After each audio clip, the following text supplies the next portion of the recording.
Dua orang pria keluar untuk menangkap anjing-anjing liar, tetapi mereka tiba-tiba menemukan beberapa anak anjing kecil. Saat mereka maju untuk mengangkatnya, tiba-tiba induk anjing muncul di hadapan mereka. Tanpa rasa takut, ia mencoba melindungi anak-anaknya dengan tubuh kecilnya sebagai perisai. Namun, ia menjadi lemah di hadapan manusia. Tak lama kemudian, ia dibuat pingsan dan dimasukkan ke dalam kandang. Ketiga anak anjing itu juga ditangkap. Untungnya, mereka dibawa ke sebuah tempat penampungan hewan, tetapi aturan di sana sangat ketat. Setiap anjing liar hanya diberi waktu 7 hari. Jika dalam waktu itu tidak ada yang mengadopsi mereka, maka mereka akan dibunuh. Ketika dokter membuka kandang untuk memeriksa, induk anjing itu masih dalam keadaan tidak sadar. Meski begitu, ia dengan susah payah membuka matanya dan berdiri di depan anak-anaknya. Melihat hal itu, para staf di sana terkejut. Mereka belum pernah melihat induk yang seberani itu sebelumnya. Induk anjing itu begitu waspada, sehingga ketika seorang pria datang untuk memberinya makanan, ia menganggapnya sebagai ancaman dan tidak membiarkannya mendekat. Akibatnya, suatu malam jendela dibiarkan terbuka, dan karena kedinginan, salah satu anak anjing mati. Namun, sebelum lanjut, jangan lupa follow ya guys. Mimin doakan, semoga orang yang sudah follow sehat selalu dan dilancarkan rezekinya. Saat pria itu mencoba mengambil anak anjing tersebut, induk anjing menghalanginya. Ia bahkan mengangkat anaknya yang sudah mati dengan mulutnya dan tetap berusaha melindunginya. Melihat hal itu, hati pria tersebut tersentuh. Ia memutuskan bahwa apapun yang terjadi, ia akan menyelamatkan mereka. Ia mempertaruhkan pekerjaannya dan menunda tanggal kematian mereka. Ia juga membawa selimut tebal untuk menutupi anak-anak anjing agar mereka tidak kedinginan. Namun, masalah sebenarnya adalah ia harus membuktikan bahwa anjing-anjing itu tidak berbahaya. Karena itu, ia memasang pembatas di sekitar kandang untuk menciptakan lingkungan yang aman. Perlahan-lahan, anjing-anjing itu mulai tenang. Setelah itu, pria tersebut mulai menghabiskan waktu bersama mereka setiap hari. Ia berbicara dengan lembut dan menceritakan kisahnya untuk mendapatkan kepercayaan mereka. Setiap malam sebelum tidur, ia meletakkan sosis di depan mereka. Awalnya, induk anjing tidak memperhatikannya. Namun saat pria itu tertidur, ia perlahan mendekat dan mencium sosis tersebut. Aroma sosis itu mengingatkannya pada masa lalunya, dan akhirnya ia memakannya. Dulu, ia juga memiliki rumah yang bahagia. Ia memiliki dua pemilik yang sangat menyayanginya dan sering memberinya makanan. Namun, setelah pemilik wanitanya meninggal, pemilik pria pergi ke kota, dan ia pun ditinggalkan sendirian. Sejak saat itu, ia hidup di jalanan.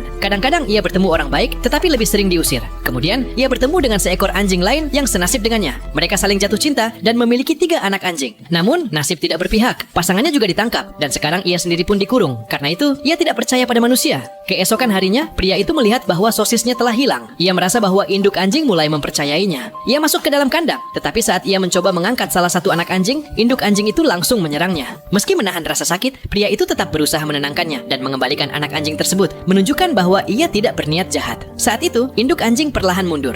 Pria itu tersenyum dan keluar dari kandang, sementara induk anjing terus memandanginya, seolah merasa sedikit menyesal. Namun, tiba-tiba pemilik tempat penampungan mengetahui kebenarannya dan segera memerintahkan agar anjing-anjing itu dibunuh. Pria itu berdiri di depan induk anjing. Hatinya dipenuhi rasa bersalah. Ia berulang kali meminta maaf dan menyalahkan dirinya karena tidak mampu menyelamatkan mereka. Ketika induk anjing melihat air mata jatuh dari mata pria itu, hatinya pun luluh. Ia perlahan mendekat dan menjilat tangan pria tersebut. Akhirnya, ia belajar untuk kembali mempercayai manusia.